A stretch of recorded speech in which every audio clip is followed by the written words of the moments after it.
¿Qué tal? Bienvenidos. Mi nombre es Andrea Sofía López Hernández. Soy alumna de esta licenciatura. El día de hoy estoy presentando mi reportaje como proyecto final de este módulo 4. ¿Ok? Primero, vamos a ir con un poco de contexto. ¿Cómo vemos representada la sociología en la educación? Queremos ver qué es la educación para nosotros. Ok. Podemos ver a la educación como una institución en la que vamos a promover el desarrollo del ser humano en nuestra sociedad. La educación nos sirve para formar las conexiones humanas, nos brinda la capacidad de cambio y adaptabilidad, puesto que la educación ha ido evolucionando con nosotros. No es lo mismo la educación que tuvimos nosotros para llegar a este grado de licenciatura a la educación que pudieron llegar a tener nuestros abuelos, nuestros padres. Vamos a irnos un poco más atrás. Vamos a comparar una época que sería la época de nuestros abuelos después de la Revolución Mexicana. A partir de este momento, y a lo largo de los años, el proyecto de educación ha ido cambiando en cuanto a su objetivo para la sociedad. Por ejemplo, en la época de mis abuelos, mi abuelo actualmente tiene 82 años, y en ese momento la educación era vista para la sociedad como una herramienta que después de la revolución nos iba a ayudar a salir de la pobreza y de la escasez. Se veía la educación como un paso, como un camino que nos llevaría a superarnos.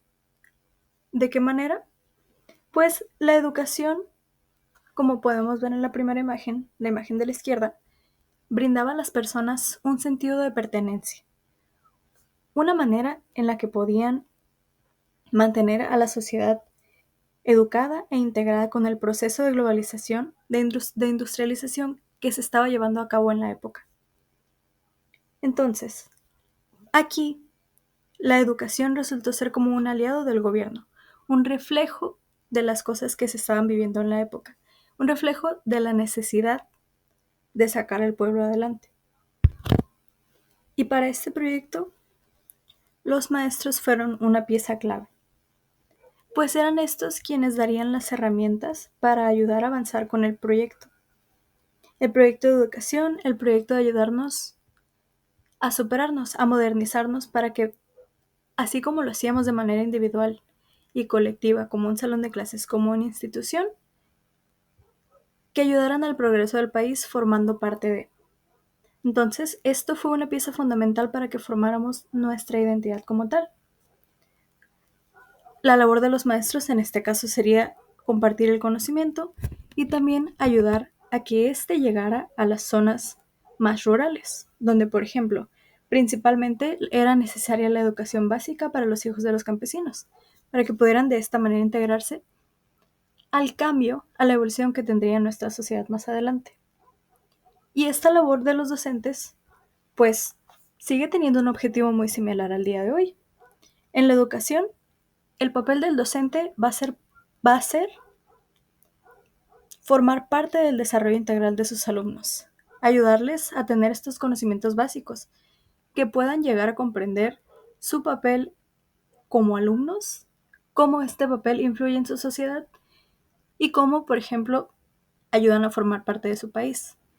Que este sentido de pertenencia se ve desarrollado a través de, por ejemplo, exámenes, concursos, todo lo que le ayude a representar, por ejemplo, a nivel municipal, algún filtro que pase para representar a nivel estatal, de manera que los alumnos pueden dimensionar que están siendo parte de algo más grande, pero que de la misma manera les ayuda a crecer a sí mismos.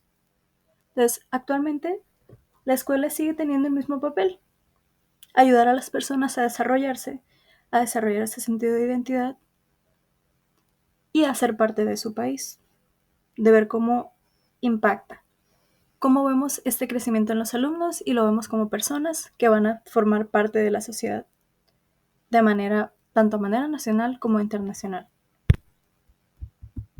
Volviendo al tema de la sociología en la educación, podemos ver cómo la educación nos ayuda, pues, la perspectiva de estos diferentes sociólogos, como Durkheim, Wellman y Mannheim, tienen un punto en común, y es que la educación nos va a ayudar a transmitir valores e ideales de las generaciones adultas, que en este caso serían los maestros, a las generaciones más jóvenes.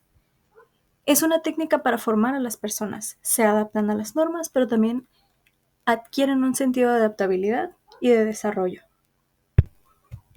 Mismo desarrollo que fue necesario para la entrevista que realicé ahora. Por motivos personales, la persona no quiso que se fuera utilizada su imagen, pero accedió a compartir fotografías y a que leyera sus respuestas de manera, de manera grabada. Mencionábamos previamente que la educación se va adaptando a la sociedad, a la manera en que el mundo va evolucionando. Esta persona, la primera pregunta es el nivel de grado académico. Esta persona cuenta con la preparatoria terminada, comenta que aplicó a la universidad durante la época de la pandemia que se dio en 2020, debido al virus del COVID. El hecho de que fuera en esta época lo hace un perfecto ejemplo de cómo fue el uso de las tecnologías de la información y la comunicación en un contexto educativo. La pregunta es, ¿cómo consideras que el uso de estas herramientas afectó tu participación hacia los compañeros? Me comenta que la socialización fue un proceso importante para su desempeño académico en este caso, ya que se vio afectado tanto el proceso de admisión, la comunicación de los anuncios oficiales, así como las respuestas de parte de los alumnos. El uso de las tecnologías, una vez que se había finalizado este proceso, fue un proceso de despersonalización en el que la interacción fue un poco más difícil, lo que nos llevó a nuestra siguiente pregunta. Es, ¿de qué manera consideras que este fenómeno, esta pandemia, afectó la dinámica de grupo?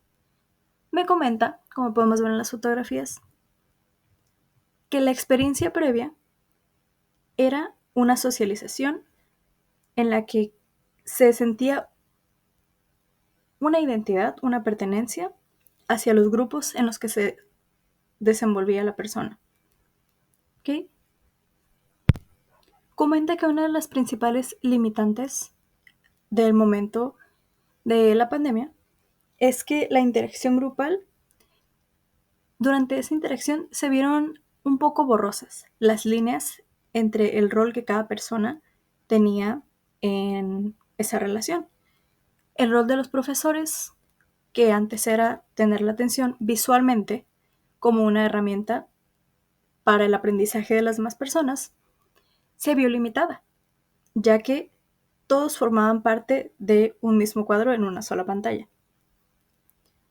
Esta falta de jerarquía, aunque sea solamente visual, afecta de manera en que la concentración no es lo mismo, la interacción no es lo mismo, y aquí es donde entran las herramientas.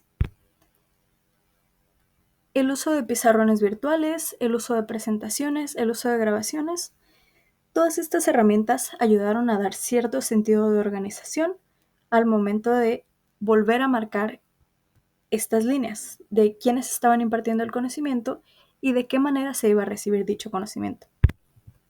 Y aquí es donde se tuvieron que utilizar las herramientas, ya no solo una vez que se adaptó para la transmisión de conocimiento, tomar las herramientas para poder adaptarnos de nuevo a una nueva normalidad. ¿De qué manera se dio esto? Esta última pregunta sería, ¿qué diferencia notaste después de pasar por las tecnologías como principal campo para dar tu aprendizaje? ¿Cómo te resultó el volver a un aula presencial, a tener que establecer un vínculo con tus compañeros? En el caso de esta persona, que en la experiencia previa había tenido contacto con otras culturas, con otros idiomas, con otros compañeros, comenta que se sintió una generalización al momento de volver. Todas las personas estaban conectadas por esta misma experiencia, de manera que se entendían. Entonces, no fue tan difícil el adaptarse a estar juntos. En conclusión, tenemos diferentes perspectivas de cómo se ve la educación en una sociedad. Pero lo más importante a recordar es que es la sociedad la que nos va a marcar el camino, nos va a marcar qué es lo que necesitamos aprender, cómo debemos estar preparados, vamos a ir desarrollando las herramientas, principalmente la adaptabilidad que nos brinda la educación, esas herramientas para poder ver el panorama que tenemos a manera nacional, a manera mundial, cómo podemos adaptarnos a ello. ¿Cuál es el papel de los maestros o de las personas que van a estar impartiendo conocimientos? ¿Y cómo nos vamos a adaptar a las nuevas necesidades que van desarrollando los alumnos, así como vamos cambiando como sociedad? En relación al tiempo que se está viviendo, a considerar las condiciones de cada uno de los alumnos, condiciones sociales, económicas, políticas, cómo se ven afectados por todos los problemas del mundo actual. ¿De qué manera nuestras vivencias vamos a tomar nuestras herramientas que hemos adquirido en nuestro proceso educativo y cómo vamos a poder adaptarnos, cómo vamos a seguir desarrollándonos y qué es lo que vamos a poder aportar? Eso sería todo de mi parte. Muchas gracias.